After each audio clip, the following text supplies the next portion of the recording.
You've been told you've got to go on management training, you've got loads to do, you're really busy. There's little worse than stepping into that room and seeing the slides deck printed out nicely in front of you, realising it's 52 slides and there's a paragraph on each one.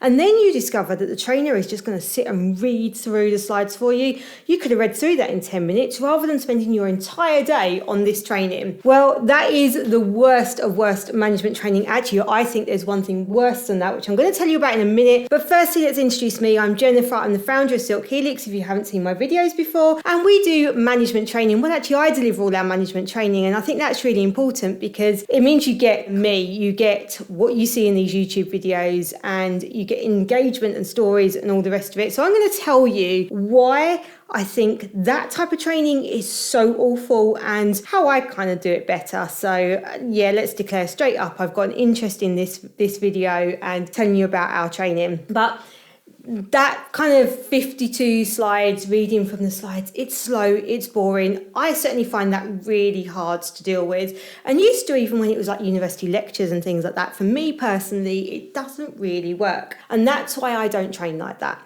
On top of that, the one thing that for me is even worse, that's role plays. And not only role plays, but also those icebreakers where you're asked to like reveal a fact about yourself. So I did one training once where not only did we have to reveal a fact about ourselves, but we also had to do it when the ball was thrown to us and kind of catch the ball. Now, for most people, I get this is probably like an acceptable thing, like having to catch a ball. For me, probably one of the worst things you could ask me to do, because I'm now like sitting there going, there's nothing interesting about me. I'm just a mum who's here doing HR stuff and there's not really much interesting about me. And on top of that, I can't catch a ball and I really don't want the people around me to know I can't catch a ball. So I'm really focusing on that. Yeah, it wasn't a great start to a training for me. So I don't do any of that when I'm delivering training. So what do I do? How do I kind of get that message across? Well, first of all, just like the story I told there, I use a lot of storytelling in my training. So I don't just deliver management training, I also am on the ground doing HR advice, writing policies, advising on how to deal with employee issues on the ground every day. And that means I've got real life stories to tell. This isn't just textbook stuff. It's not stuff I've just learned and I'm regurgitating. I do this every day. And that, I find, makes the training much more enjoyable for me and for you as well. Because I don't want to be regurgitating theory every day either, as much as you don't want to be listening to it. I also encourage a lot of engagement and talking throughout my training. So this isn't going to be me lecturing. Now, the YouTube videos are a great example of me. You can tell from my YouTube videos whether you could cope being in a room all day with me or whether you think my voice is so irritating you're about to flick off this video. However, what you can't really see is how I get that engagement, the discussion going. And I use a lot of different tools and techniques for that. Some of it is activities. So nobody wants to sort of feel like, oh, we're playing a game when actually I've got a lot of work to be doing. But I do use some games and activities, like one of them, get people negotiating for sweets. Sweets are always on the table in my training because I know as well as anyone else that sometimes you just need a little bit of sustenance to keep you going. But we might do something like negotiating for sweets as part of our communication skills. I've got some Lego that occasionally I bring in. And again, there's a method, there's a reason for it. Most commonly though, I use case studies. So we're looking at how we go through a case study. My investigation training, for example, goes really deeply into a single case study all throughout the day. In others, I use smaller case studies. That generally gets the conversation going. I encourage lots of questions. I encourage you to bring to the room your experiences and your examples. And that's what really brings it to life for your particular business, your environment, the things that you're experiencing. When you bring those real life case studies. And we have to have an environment where we can talk about these confidential situations as managers to be able to learn from them. And yes, we're not gossiping about people, we're not sharing confidentiality, but we are talking about the scenarios that you are facing or have faced and how we can deal with those better in the future, how we can make things better if you're going through it right now. And I absolutely 100% guarantee that there will not be any role plays. Absolutely no way. I find people don't learn from them. They're more worried about their voice, their acting, than they are about anything else. They don't represent anything like real life. When we talk through case studies, we're able to discuss different scenarios. What might happen if somebody said this? What might happen if somebody did that? rather than trying to deal with that in a role play, we discuss through those scenarios. That I find takes the pressure off.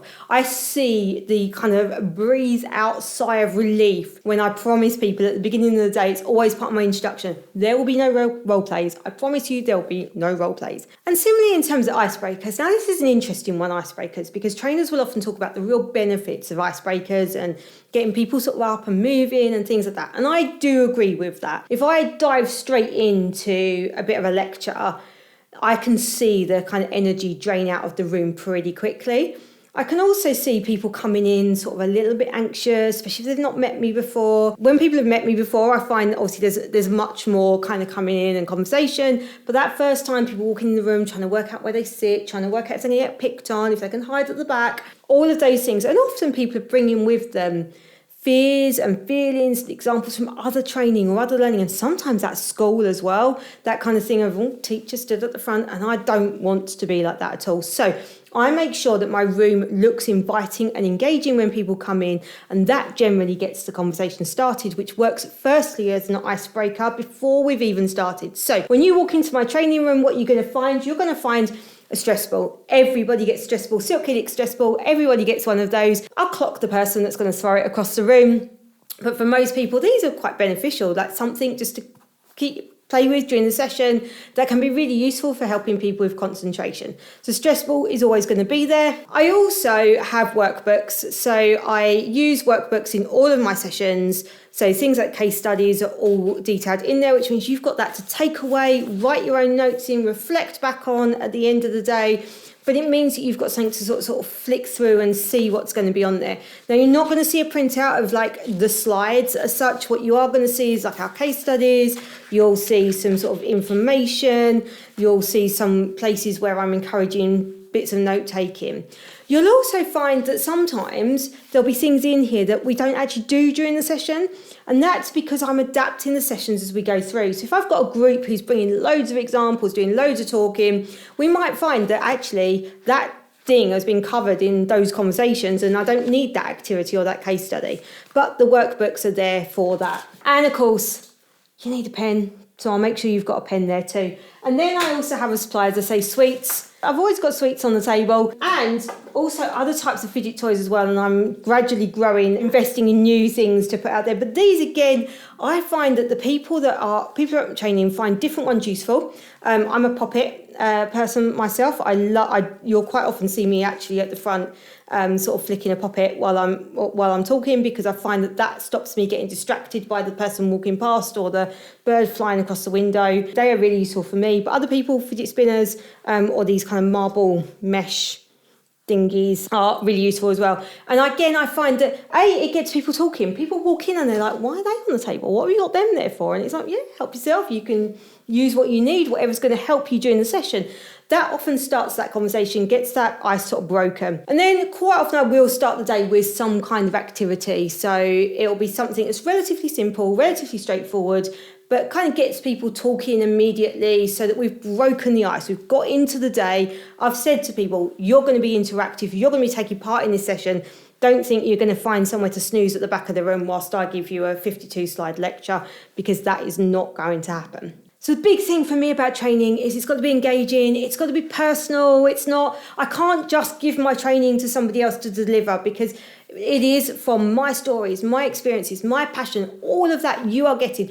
You are getting my entire energy for the day. I'll let you into the secret. I come home from training and literally crash on the sofa under a blanket. That is it, me done for the day. Nothing else happens on that day. And that is because you get all of my energy when I'm delivering training. And that's a really important thing for me. But also I'm learning too throughout those days. So I find people bringing examples.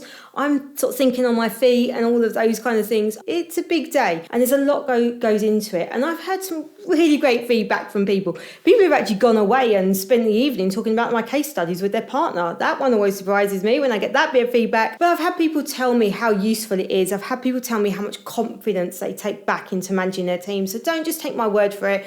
have a look at my reviews. I've got them, some of them sort of scrolling up on the screen now so that you can see them, and check out my website. Again, details also on screen, silkhelix.co.uk, where you can check out my website and see feedback, reviews that we get from people who actually do the training. And of course, I get brought back as well. I've got many clients who repeat book training, bring me back in to do more sessions, different sessions, especially where they've done specific topics. Then maybe we go into more advanced topics and things like that in the following year to sort of build on those skills.